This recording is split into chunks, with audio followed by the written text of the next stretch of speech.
नमस्कार, आप देख रहे हैं एफएम न्यूज और मैं हूं आपके साथ मनीषा सिंह। बात करेंगे पहली बड़ी खबर की। पात्राचौल लैंडस्केप मामले में संजय राउत पर कानूनी शिकंजा कसता हुआ नजर आ रहा है और करीब 18 घंटे की लंबी पूछताछ के बाद शिवसेना नेता संजय राउत को रविवार देर रात गिरफ्तार कर लिया गया। रविवार सुबह 7 बजे रात करीब 12:30 बजे तक पूछताछ हुई और संजय राउत को आज कोर्ट में पेश किया जाएगा। गिरफ्तारी के बाद आज सुबह 11:30 पर ईडी कोर्ट में पेश किया जाएगा और जैसे ही संजय राउत की गिरफ्तारी हुई, ईडी दफ्तर के बाहर शिवसेना के कार्यकर्ता इकट्ठा हो गए और जमकर नारेबाजी भी की गई।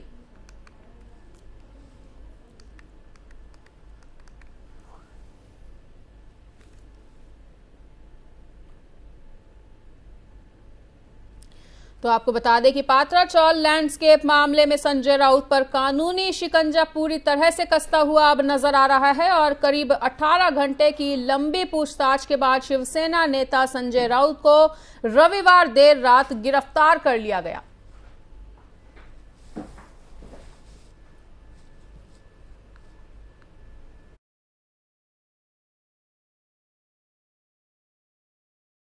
संजय राउत पर ईडी की कार्रवाई को लेकर महाराष्ट्र के मुख्यमंत्री एकनाथ शिंदे ने बयान दिया है और उन्होंने कहा है कि यदि शिवसेना नेता संजय राउत बेकसूर हैं तो अपने खिलाफ ईडी की कार्रवाई से उन्हें डरना नहीं चाहिए। सीएम शिंदे ने कहा कि राउत ने घोषणा की है कि उन्होंने कुछ भी गलत नहीं किया है। यदि ऐसा है तो जांच से डर क्यों रहे हैं, इसे होने दीजिए और यदि बेकसूर हैं तो किस बात का डर। बताना चाहेंगे कि मनी लॉन्ड्रिंग के एक मामले में ईडी ने आज सुबह मुंबई स्थित राउत के आवास पर तलाशी ली और अपने आवास पर ईडी की तलाशी शुरू करने के बाद राउत ने एक ट्वीट में कहा कि मैं दिवंगत बाला साहब ठाकरे की शपथ लेता हूं कि किसी घोटाले से मेरा कोई लेना देना नहीं है। परिस्थितियों से विवश होकर शिवसेना के बागी खेमे में शामिल होने संबंधित पार्टी के नेता अर्जुन खोतकर के बयान के बारे में पूछे जाने पर मुख्यमंत्री ने कहा कि क्या हमने उन्हें न्योता दिया था? ईडी के डर से या किसी और दबाव के चलते हमारे पास या बीजेपी के पास नहीं आइए। इसी बीच महाराष्ट्र में बीजेपी के नेताओं ने भी कहा कि राउत ने यदि कुछ गलत नहीं किया तो उन्हें डरने की जरूरत भी नहीं है।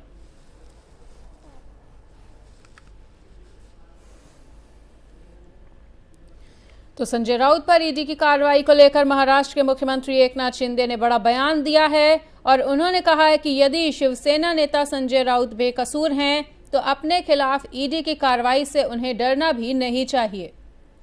सीएम शिंदे ने कहा कि राउत ने घोषणा की है कि उन्होंने कुछ भी गलत नहीं किया और यदि ऐसा है तो वो जांच से क्यों डर रहे हैं, इसे होने दीजिए और यदि वो बेकसूर होंगे तो उन्हें डर किस बात का। आपको बता दें कि मनी लॉन्ड्रिंग के एक मामले में ईडी ने सुबह मुंबई स्थित राउत के आवास पर तलाशी ली थी और बताना चाहेंगे कि सीएम शिंदे ने उन्हें कहा है कि अगर वो बेकसूर हैं तो उन्हें किसी भी बात से डरने की कोई जरूरत नहीं है।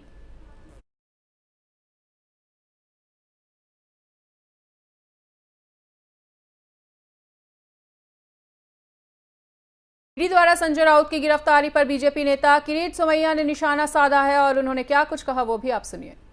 Mafia police commissioner Sanjay Pandey के पश्चात अब माफिया नेता संजय राउत पुलिस की गिरफ्त में। गोरेगांव पत्राचार 1200 करोड़ का घोटाला, वसई नायगांव 2000 करोड़ का घोटाला, अलीबाग में जमीन, दादर मुंबई में फ्लैट, विदेश प्रवास, दुबई में संजय राउत किससे मिले थे, ये सब चीजें जब बाहर आएगी तो मुझे विश्वास है आर्थर रोड जेल में नवाज मलिक के पड़ोसी बनने का सम्मान संजय राउत को मिलेगा। माफिया आरएसएस प्रचारक इंद्रेश कुमार के बयान पर एआईएमआईएम चीफ असदुद्दीन ओवैसी पर पलटवार किया है और उन्होंने कहा है कि ब्लास्ट के आरोपी से सर्टिफिकेट नहीं चाहिए। देखिए, जो एक जमाने में आरोपी था समझौता ट्रेन ब्लास्ट में, तो नहीं रहे वो। अब उनसे मुझे सर्टिफिकेट लेने की जरूरत नहीं है। आरएसएस का जो शपथ लेते हैं, वो ओथ लेते हैं, वो पढ़कर सुना जनता को क्या है, वो क्या वो भारत के संविधान के बराबर है क्या?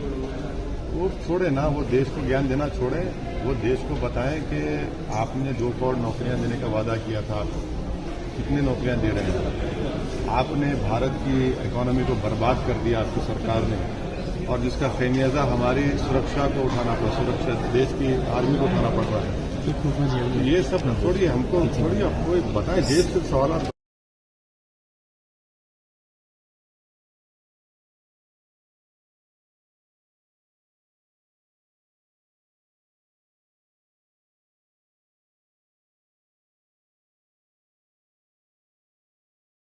बर्मिंघम में चल रहे 2022 कॉमनवेल्थ गेम्स में भारतीय वेट लिफ्टर अंशिता शेउली ने कमाल कर दिखाया है और उन्होंने वेट लिफ्टिंग में 313 किलोग्राम का भार उठाकर गोल्ड मेडल जीता।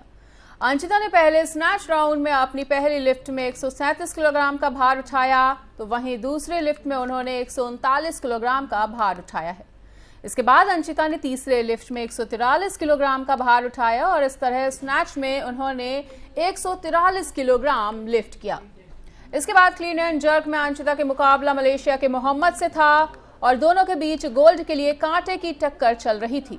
क्लीन एंड जर्क के पहले अटेम्प्ट में 170 अंशिता 170 किलोग्राम का भार नहीं उठा पाए थे। हालांकि इसके बाद उन्होंने दूसरे अटेम्प्ट में 170 किलोग्राम का भार लिफ्ट कर लिया था। इस तरह उन्होंने 313 किलोग्राम के भार के साथ गोल्ड मेडल अपने और अपने देश के नाम किया और 2022 कॉमनवेल्थ गेम्स में भारत का ये तीसरा गोल्ड है। दिलचस्प बात यह है कि सभी गोल्ड वेट लिफ्टिंग में ही अभी तक आए हैं।